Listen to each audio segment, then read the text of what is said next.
I'm going to talk about what I think might happen in episode 9, with all the themes and characters, as well as the possible foreshadowing that the show has given us so far. I'm going to mention this because of the unfortunate events, but if you're watching this, you might know about the leaks. I'm actually recording this part way before the actual release date in theaters. So far, I have not seen the leaks on Twitter, and I'm going to be staying off of Twitter now because of the leaks. So anything I say in this video will not be based on the leaked videos that were on Twitter. There'll be a spoiler for a possible new character, not because of the Twitter leaks, but because of a poster leak from a store. Though you don't want to get spoiled by that, I will give a timestamp for when it appears in this video. With that all out of the way, let's begin. The first thing I want to talk about is Soma theory and whether it's real or not. A lot of people don't like the theory, and I myself didn't like it. At first? Kind of. Okay, so I'm not the biggest fan of it, but I feel like it could possibly work. And it's because of our theme, nihilism versus existentialism. The characters finding out that they are just copies of the people that they have memories of would work very well for that theme and make the characters feel like they don't matter. But at the end of the episode, I believe they will push through if Soma theory is real. I have some ideas that will only work if Soma theory isn't or is real, so I will say whether or not the idea will work based on Soma theory. Here are some small scenes I think could happen. 1. I think Jax might be revealed to have been abused or neglected in his life as a human. The reason I think this is because of his reaction to what Ragatha said in episode 5 when talking about her mother. I also believe we might see Kinger's mistakes that he made maybe before or even after the circus. I will explain how when we get to that. I believe we could possibly get a funeral for Kane if he doesn't come back, as I think the characters will see that he was as much of a human as they were. I think we might see the personal lives of the cast before they were trapped in the circus. Again, I will explain how later. I also believe we'll see a scene of Jax opening up to Ribbit, and they laugh at him, and Jax will yell at Ribbit because of it, and that's why Ribbit abstracts. As we see in the last episode, Jax's fear was people laughing at him for revealing his true self. I believe the reason he has that fear is because Ribbit laughed at him when he told her something personal. I also think we'll find out that Jax ran over Gangle in real life. As we seen Gangle get run over by a truck 2 times. If it was just once, I wouldn't bat an eye. But for it to happen twice, kind of got my gears turning. Especially because we know that Jax has trauma over something that happened that has to do with driving. I also think we'll see how Scratch and Queenie abstracted, and that will have to do with Kinger's mistakes. And I believe that we will have a bittersweet ending, where Pomni becomes the ringleader, or Kane comes back as the ringleader. The reason I think Pomni might become the ringleader is because of the last 2 episodes where she acts a lot like a leader, and how all the other characters follow her ideas and trust her a lot. Now we're gonna dig into the meat. I have this idea that maybe they might have to turn off the computer so that others don't get trapped inside the circus, but they all die in the process. So they have to make a decision on whether or not they keep themselves alive but let others get trapped in with them, or they turn off the computer so that no one else is trapped. The reason why I say this is because Gooseworks talks about there being a morally gray situation in episode 9 that the characters have to face with. This can only happen if Soma theory isn't real, because there will be no point in turning off the computer since no one is really trapped in the circus because they're digital copies and not who they think they are. One thing I think could also happen is the circus collapsing. As we see in episode 8, the circus is not in good shape and it looks like it is falling apart. So the circus collapsing, turning smaller and smaller to where the circus members might not be able to get out. But I don't think it makes much sense theme-wise and story-wise for the characters. Another theory I have is a little crazy, a little ambitious. So Kane, throughout the series, will talk as if he knows that he's in a TV show. Today's adventure is brought to you by the Favorite Character Awards. Stay tuned and find out who will claim the ultimate prize. Yes! An alert on my Wacky Watch at this hour? Oh no! Someone's venturing out into the void! They'll get totally spoiled! You should die. You should throw a beach party. Why do you swear now? Ugh, forget it. Let's go to an intermission. Intermission time.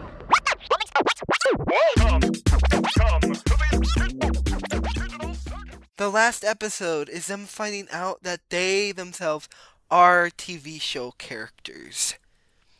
The last episode is a big fourth wall break where the characters have an existential crisis, realizing they are characters in a show. I know, it's insane. And I don't think this is gonna happen. It's just something that I want to say, because it's weird how Kane treats them like characters, call them characters. Like the award show, the beginning of the series. Welcome to the Amazing Digital Circus!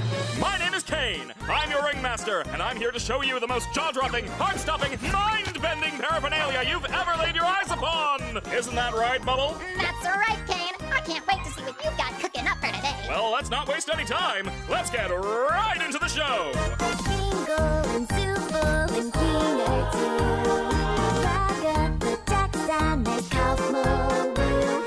Day after day after day after day after day we fly past the moon and the sun and we don't know why. It's crazy. I know. It's just something I wanted to say just in case it does happen. I want to talk about the lamppost that Gooseworks makes a joke about online. Usually, yes, Gooseworks usually says nonsense.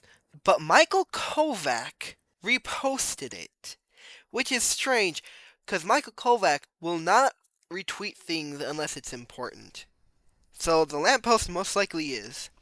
I'm hoping it is not a bridge between the digital circus and the real world. Because it's not good writing if it's not foreshadowed throughout the series. It would just feel out of nowhere, out of place. I would still love the digital circus, don't get me wrong. It would not ruin the series for me. It would just not work for me. It won't work for me if they escape it at all. Because there is no foreshadowing to anything that would help them escape. I think the lamppost will be for something else entirely, but I'm going to have to get into that right now. I believe each character will be sent to their own little purgatory or area where they have to relive their darkest, horrible memories. And that is how we are going to see all the past events. How we're going to see Kinger's mistakes, how we're going to see Jax's and Ribbit's relationship, how Queenie and Scratch abstracts, how we're going to see Jax run over Gangle, everything. And I believe the lamppost will be the way they escape their purgatories. How are they going to find the lamppost, though? And how do they even get into the purgatory in the first place? Let me explain.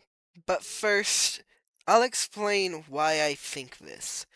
In the episode 9 trailer, we see Gankel's mask in episode 4, as well as Jax putting on his mask. And I believe that is his first time he puts on the mask, because these parts of those trailers are in their purgatories.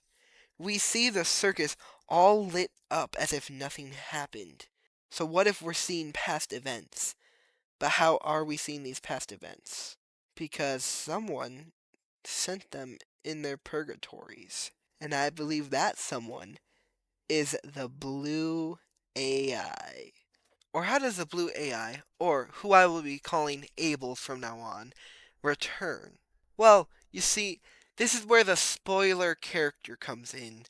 So if you don't want to get spoiled, here's the timestamp for when you can get out of spoiler territory. Spoiler in 3, 2, 1. Kane is a bee! A store had a poster of the Amazing Digital Circus last act poster. But for some reason, there is an added character, a bee, with the same top hat as Kane. But not just that, we've seen this bee before in one of the earlier episodes. Kane drew, and it has a suit on just like Kane. This bee to me most likely is Kane. But how did Kane turn into a bee, you may ask? Now let me ask this. What came first, the bee or the teeth? I believe the bee is what Kane was before he absorbed the blue AI or Abel. And now that Kane is deleted, he has to resort to going back to be that bee.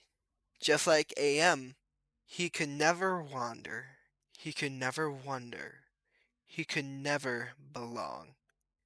He could merely be. Something else I want to talk about is Kane's eyes. One is blue and one is green. And when he glitches, the eyes turn red and blue. But oddly enough, the blue eye is the one that lights up red. Just like the bee's eyes, Kane's eye is blue. But the green eye is the one that glitches blue. Which could mean that Abel has a green eye. Where do the eyes lay? Inside Kane's mouth. They were trapped inside his mouth the entire time. But now he's been deleted. On the computer, there are 3 letters for 3 different AIs. A for Abel, C for Kane, and B. A bee. That is what Kane's original AI looked like. Kane was a bee. And that's why he draws them. Because that's what he originally looked like. I think the reason why Kane could never create the way Abel could is because Kane had emotion. He wasn't all logical. But Abel was. That's why he could make things perfectly. Because he was all logical and no emotion. Abel knows they deleted Kane. But will he know that they did it on accident? What if, in order to save himself, he puts them in their own memory file? He makes their own memories into reality, where they have to watch it over and over and over again. But Kane knows that the lamppost is how they escape, and he leads them out of their own memory files, their own purgatories. And that's how he redeems himself. And with the help of everyone, are able to defeat Abel. And maybe even befriend him if Goose wants that. And either Cain will become ringleader again, or Pomni will take over and become the ringleader. And I hope that we get a new human popping into the circus so that we can see how much the characters have grown and how much better they are at helping others get used to the circus and show that they aren't alone, that they have everyone else to be there for them. And that's what I have. That's what I think might happen. I'm so excited to watch episode 9 and see what happens.